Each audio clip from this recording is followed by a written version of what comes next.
How's everybody doing out there? Today we're moving on to Chapter 5 and our normal distribution. So this is going to be a revisit of what we had talked about earlier in the semester when we were doing the empirical rule. So I mentioned we were going to be doing a little bit of that earlier. So let's dive right in and take a look. So since this is a normal distribution, everything that we're going to be working on in this section revolves around our normal curve, or our little bell-shaped curve that we have here. And again, if we remember from our empirical rule, there's a certain probability of chance of landing in there depending on whether you're within 1 standard deviation, 2 standard deviations, or 3 standard deviations. So we're going to work on laying out the actual empirical rule, but then we're also going to apply it and do some word problems along the way. All right, so just a little background information that we need to get to first. So the first thing we're going to talk about is what's called a probability density function, which is technically something that we've been doing. It's very similar to our probability distribution that we worked with in the last section.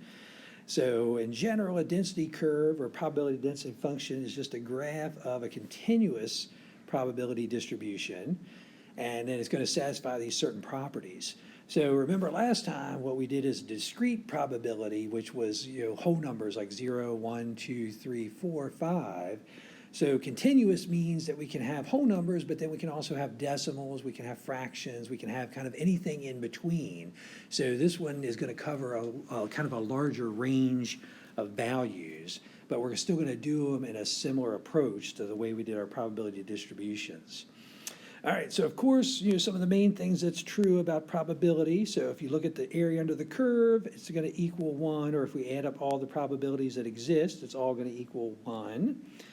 Every curve, or every point on the curve must have a vertical height that's greater than 0 or 0. So again, we can't have negative numbers or anything like that. And so again, the area under the curve exactly matches what our probability is. So when we're calculating this area, it is exactly the same thing as our probability that we've got. All right, so if we look, this is again, hopefully this picture looks familiar to you. So this is the picture that we used from the empirical rule back before. And so with this one, we're calling this our standard normal distribution.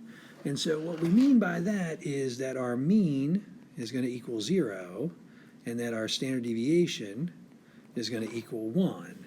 And so if you notice along the bottom, we're at the very center, we've got our mean is 0, and then we go up by 1 standard deviation, then 2, and then 3. And if you also remember, these related to z-scores that we had talked about early on in the earlier chapters as well. So remember, these are also like z equals -3, z equals -2, and things like that. All right, so again, another reminder, so from our z-scores, if you've forgotten, this is our formula for our z-scores. So we take our data value minus our mean, all divided by our standard deviation. And again, these numbers up above, the 0, 1, 2, 3, all relate to z-scores because that's how many standard deviations they are away from the mean. All right, so now let's actually apply our empirical rule to this so we can see what's going on. So first thing we've got is IQs are normally distributed with a mean of 100 and a standard deviation of 15. Let's use the empirical rule to find the data that's within 1, 2, and 3 standard deviations of the mean. So the way we want to set these up is we always want to start with our mean in the center. So we're going to put our mean right there in between the two blue sections. And then we want to add 15 until we get to 3 standard deviations away. So 100 plus 15 is going to give us 115, so that's between the blue and the yellow. 115 plus 15 would be 130, so that's going to be that line between the yellow and the green. And then finally 130 plus 15 takes us up to 145, and so that's on our 3 standard deviations above. So now let's do the same thing down below. So what we want to do is subtract 15. So if we subtract 15, we're going to get 85. Subtract 15 again, we're going to get 70, and then subtract 15 again, we're going to get 55. All right, so ultimately what we want to do is we want to go and be able to use this empirical rule and these numbers that we have and answer a bunch of questions, which is going to come in example 2. So, but before we do that, what I like to do is lay out this normal curve, because we know that between the blue, it's 65, or 68. Between the yellow, the blue, and the yellow, it's 95. And between the green, the yellow, the blue, the yellow, and the green, it's 99.7. But what I'm going to do is break it down into all these little individual chunks that we have with the lines.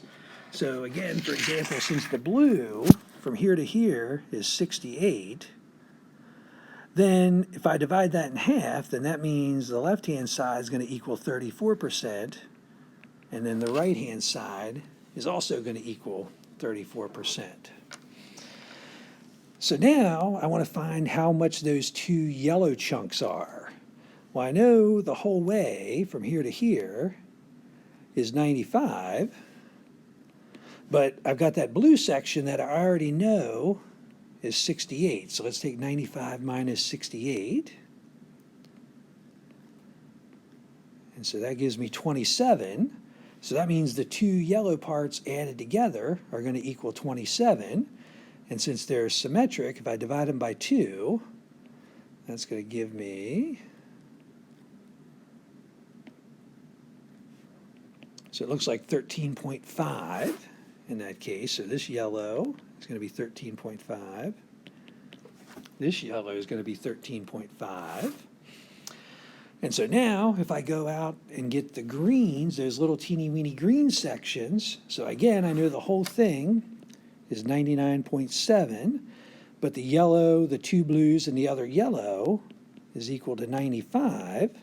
So let's go ahead and subtract these.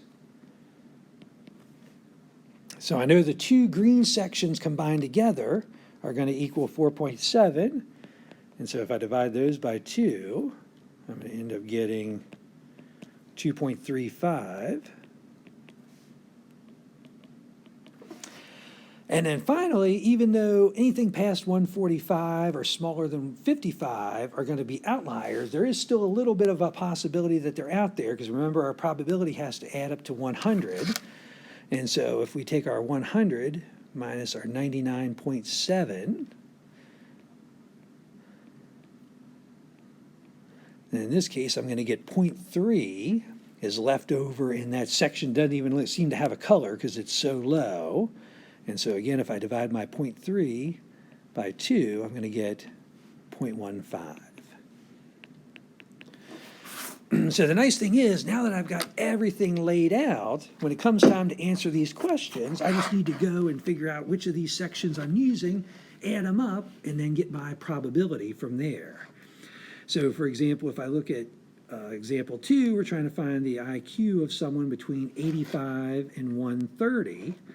So if I look, my 85 is here, my 130 is there. So that means I need to add up the two blues and that one yellow. So I'm going to get a 34 plus a 34 plus a 13.5. So it's going to give me 68 plus 13.5. So I think that's like 81.5.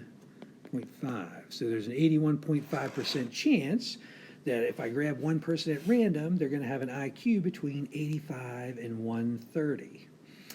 And so we just want to do that same thing for each and every one of these. So let's take a look between 70 and 100. So again, I'm looking between here and here. So that means I've got a little blue, yellow section and a little blue section. So I want to add up 13.5 plus 34. And that looks like it's going to give me 47.5%. So again, if I draw one person at random, there's a 47.5% chance that their IQ will be between 70 and 100. All right, hopefully these are making sense to everybody, and if not, definitely let me know.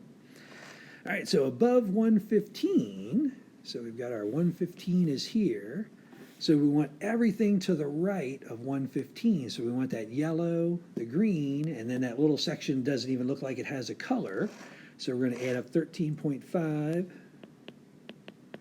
plus 2.35 plus 0.15. And if I get that, I'm going to get 13.5 plus 2.5. Looks like it's 16%. So it appears there's a 16% chance that we'll grab someone that has an IQ bigger than 115. All right, and then finally below 70. So with this one, we're looking for anything to the left of 70. So we're looking at that little green section and then the section to the left of it that doesn't technically have a color, or it's hard to tell if it does have a color. So we're looking at 0.15 plus 2.35, which is going to give us a 2.5%. So there's a 2.5% chance that we'll draw a person at random and have their IQ be less than 70. All right, does that make sense for everybody? All right, so the cool thing about these problems, and so I've got a bunch for you guys to practice here, is that top part is going to be the same every single time. So the part that's in the colored section, the blue, the yellow, and the green, those are always going to be the same. So these we can repeat every single time. So for any of these problems when we're dealing with your empirical rule, the only thing that we have to think of new is just the bottom numbers. So there's top that 0.15, 2.35, 13.5, 34. Those are always going to be the same every single time. So immediately if we're working with one of those problems, go ahead and copy that down and then use the whatever information about the mean and the standard deviation that's given to change the bottom. So the bottoms part is the only part that will ever change on any problem like that.